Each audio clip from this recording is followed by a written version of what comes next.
हरियाणा में नशे के खिलाफ अभियान चलाने वाली मनोहर सरकार प्रदेश में शराबबंदी करने के पक्ष में नहीं है।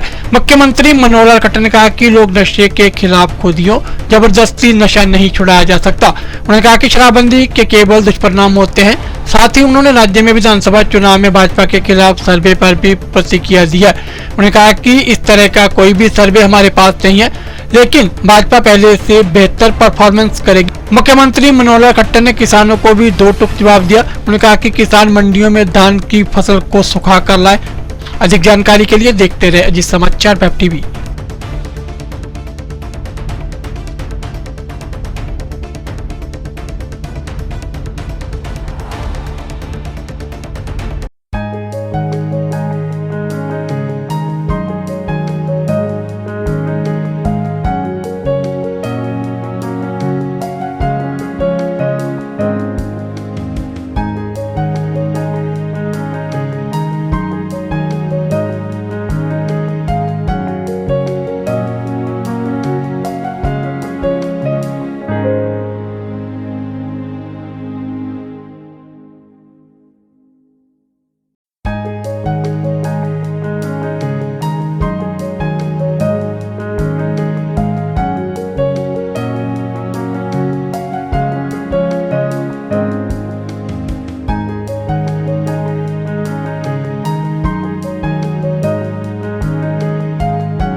सवाल उठाए जा रहे हैं कि शराब को लेकर सरकार दोहरे मापदंड क्यों अपना रही है। देखिए, दोहरे मापदंड का विषय नहीं होता।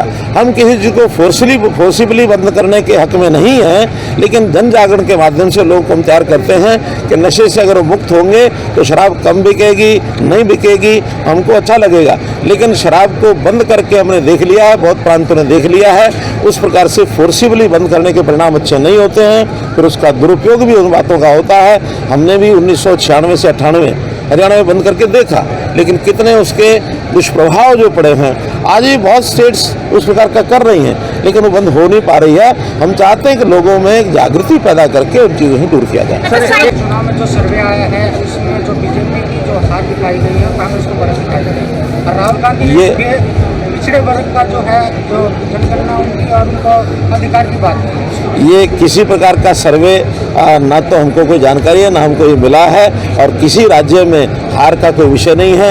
इसलिए जितने भी राज्यों के चुनाव होंगे निश्चित रूप से उनमें भी हम आगे बढ़ेंगे, जो पहले हमारी परफॉर्मेंस से भी आगे बढ़ेंगे, और लोकसभा में तो निश्चित रूप से हम जीते केंद्रीय रहेंगे। मंत्रियों को विधानसभा में उतारना, सांसदों को विधानसभा चुनाव अभियान एक बड़ा अभियान होता है कि यज्ञ होता है, और ये हर समय आज पहली बार हो रहा ऐसा नहीं है। हर चुनाव के अंदर और सब पार्टियां ऐसा करती हैं, किसी भी अपने बड़े से बड़ा जो वक्ता होता है उसको जनता के बीच में भेजा जाता है, चाहे फिर वो केंद्र सरकार की उपलब्धियां हों अथवा जो प्रदेश होते हैं संबंधित प्रदेश, उनके अपने काम उनकी उपलब्धियां वहाँ भेजा जाता है। गेम्स में सबसे ज़्यादा जो पदक है हरियाणा के शूटर्स ने जीते हैं, लेकिन हरियाणा में एक भी सरकारी शूटिंग रेंज नहीं है सर।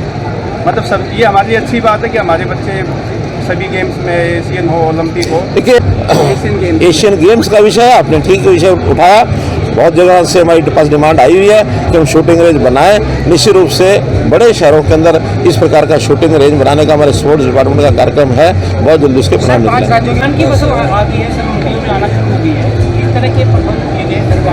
देखिए धान का पहले तो 1 अक्टूबर को इसकी प्रोक्योरमेंट आज से होनी थी, लेकिन हमने इसमें थोड़ा जल्दी करके 5 दिन पहले 25 तारीख को धान की जैसे डिमांड थी 25 को ही उसकी प्रोक्योरमेंट शुरू कर दी है। फिर भी चूँकि इस बार वर्षा एक बेमौसमी वर्षा हुई, बेमौसमी वर्षा के कारण से कहीं कहीं जो मॉइस्चर है वो ज़्यादा मिला। उस मॉइस्चर के साथ कोई भी अनाज ये खरीदना संभव नहीं है। कारण क्या है कि उस मॉइस्चर के कारण से बाद में गोदामों के अंदर उसका जो खराबा होता है, उसके अंदर जो फुंदी लगती है, काला हो जाता है, वो आखिर इंसान के ही खाने में काम आता है। इसलिए क्वालिटी पर ध्यान रखना ये हमारा पहला एक कार्यक्रम इसमें होता है कि उसको सुखा करके उसको झराई करके उसको खरीदा जाए, फिर उसमें कटाई नहीं है और प्रोक्योरमेंट उसकी शुरू हो गई है। कितना जरूरी है रागिनी जैसा कार्यक्रम?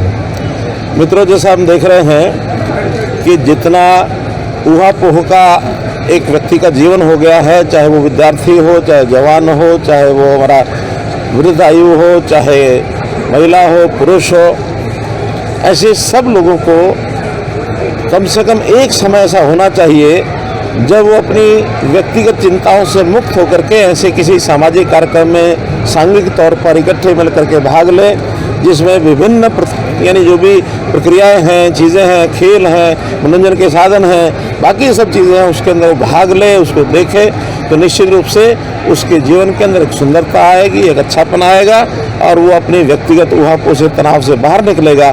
बहुत प्रासंगिक है इस प्रकार के कार्यक्रम करना, चाहे वो राहगिरी कार्यक्रम है और चाहे वो साइक्लोथॉन है, चाहे वो मैराथन है। इन सब कार्यक्रमों के माध्यम से, जैसे पुराने समय में सांघिक खेल होते थे, बड़े बड़े मेले भी लगते थे, कुश्तियाँ होती थी, अब आज शायद शहरों में उस प्रकार के कार्यक्रम करना तो कठिन है, लेकिन आज के हिसाब से इस प्रकार के कार्यक्रमों का एक सिलसिला अगर शुरू होता है तो समाज जीवन के अंदर अच्छा एक संदेश जाएगा।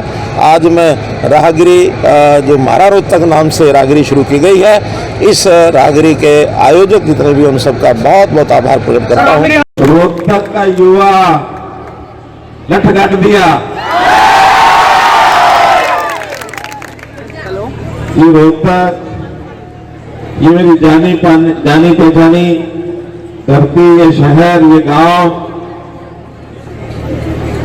पता नहीं आप लोगों को किसी को पता है कि नहीं पता है, मेरा जन्म इस रोहतक जिले के निनाना गांव का है भाइयों बहनों।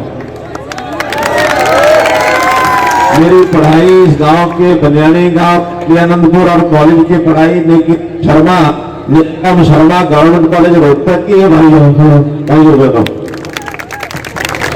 इसलिए आज जिस युवा अवस्था में आप हैं, इस युवा अवस्था में मैं इसी सड़क से 16 किलोमीटर जाना और 16 किलोमीटर आना, 32 किलोमीटर साइकिल पर रोज आता जाता था।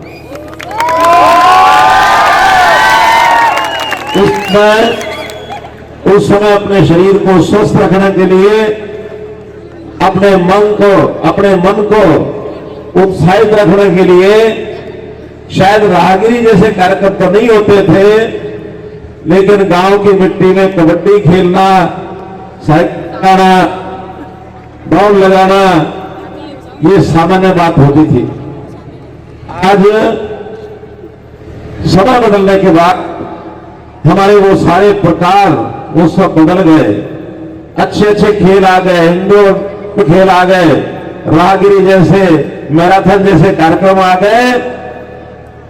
मेरी आज अपेक्षा है आप सबसे कि अनूठा कार्यक्रम राहगिरी जैसा ये कार्यक्रम जो पिछले कुछ वर्षों पहले हमने शुरू किया था, लेकिन कोविड के कारण से इसको बंद करना पड़ा। मैं हमारी राहगिरी फाउंडेशन, पंकज नयन IPS या जो जिले के एडमिनिस्ट्रेशन के सब लोग, इनको बहुत बहुत बधाई देता हूं कि फिर से राहगिरी कार्यक्रम शुरू किया गया। राहगिरी में कितने ही युवा युवतियां, कितने ही संगठन अपनी कला, अपने कौशल इसका प्रदर्शन करते हैं। कोई कलाकार पेंटिंग करता है, कोई अपने इसी सड़क के ऊपर खेल खेल के अपना मनोरंजन करता है। बहुत प्रकार के ऐसे कलाओं की, ऐसी विधाओं का प्रदर्शन यहाँ होता है और एक उत्साह का, उमंग का, एक एकता का भाव, एक त्याग और समर्पण का भाव इसमें से निकलता है। भाइयों बहनों, अपने जीवन में अपना व्यक्तिगत काम तो सब करते हैं, दिन भर करते हैं। विद्यार्थी पढ़ाई में भी लगा रहता है, नौकरी वाला नौकरी करता है, किसान खेती करता है, दुकानदार अपनी दुकान करता है। लेकिन इन सामान्य काम करते हुए कई बार आदमी उकता भी जाता है, उसका मन कई बार विचलित भी हो जाता है, कई बार दुख सुख के अंदर वो घूमता रहता है। लेकिन एक दिन में अगर सप्ताह में ऐसा आ जाए कि वो अपने तनाव से मुक्त होने के लिए इस मनोरंजन के कार्यक्रम में आएगा, तो उसके जीवन में एक निखार आएगा। और इस निखार को लाने के लिए ये राहगिरी जैसा कार्यक्रम बहुत उपयोगी है। ऐसे ही जीवन के अंदर बहुत सी समस्याएं समाज की है, देश की है, हर वर्ग की है। उनका एक संदेश, उनका एक मैसेज देने के लिए भी कई बार ऐसे कार्यक्रमों का थीम रखा जाता है।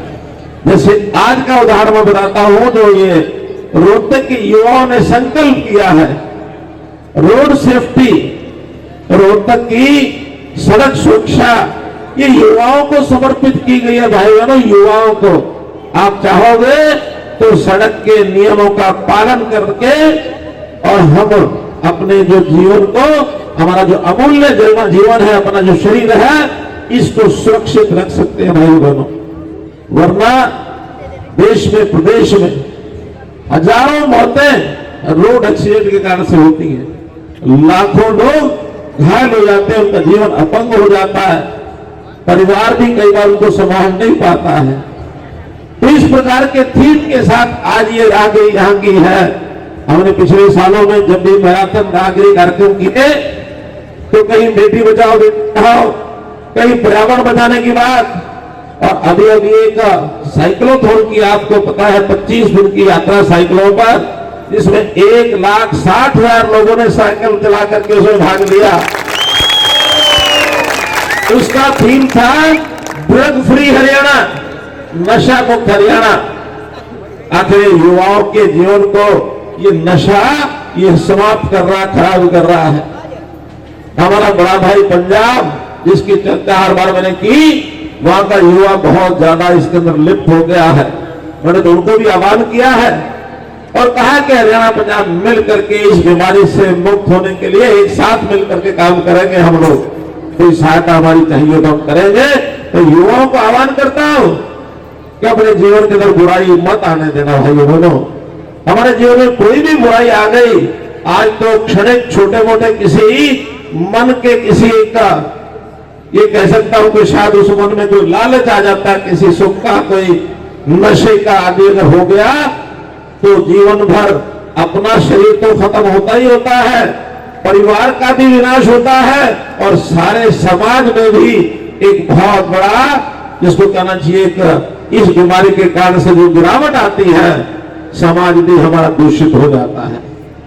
तो आज इस अवसर पर मैं बहुत अधिक न कहते हुए इतनी बात कहता हूं कि जीवन के सामान्य काम हमारे चलते हैं, पढ़ाई हो, चाहे नौकरी हो, चाहे दुकानदारी हो, किसानी हो, चाहे खिलाड़ी हो, चाहे कोई भी काम हमारे जीवन का है, वो सब चलेगा। उसको हम अपने अपने ढंग से आनंद तरीके से आगे बढ़ाएंगे, लेकिन समाज की सुरक्षा के लिए ये जो बाकी विषय इस पर भी उनको ध्यान रखना है, चाहे वो रोड सेफ्टी है, चाहे वो नशा विरोध है, चाहे वो पर्यावरण की बात है, चाहे वो बेटी बचाओ बेटी पढ़ाओ की बात है, चाहे पानी बचाने की बात है, चाहे बिजली बचाने की बात है। हमारे बिजली मंत्री चौधरी रणजीत सिंह जी आज केवल इस कार्यक्रम के लिए आपके बीच में आए हैं। हमारे सांसद डॉक्टर अरविंद शर्मा वो आज इस कार्यक्रम में अपने आप उपस्थित यहाँ हो रहे हैं। हमारे पूर्व मंत्री अमरीश ग्रोवर जी हैं, हमारे मेयर मनमोहन जी हैं, हमारे जितने भी नेता यहाँ, हमारे vice chancellor doctor Rajveer Singh ji यहाँ बैठे हैं, ऐसे जिले के एडमिनिस्ट्रेशन के लोग, सारे पुलिस के अधिकारी, ये सब आज के इस कार्यक्रम की सफलता की कामना हम लोग करते हैं। आपका बहुत बहुत धन्यवाद, बहुत बहुत आभार। बोलो भारत माता के, भारत माता के, भारत माता के। धन्यवाद।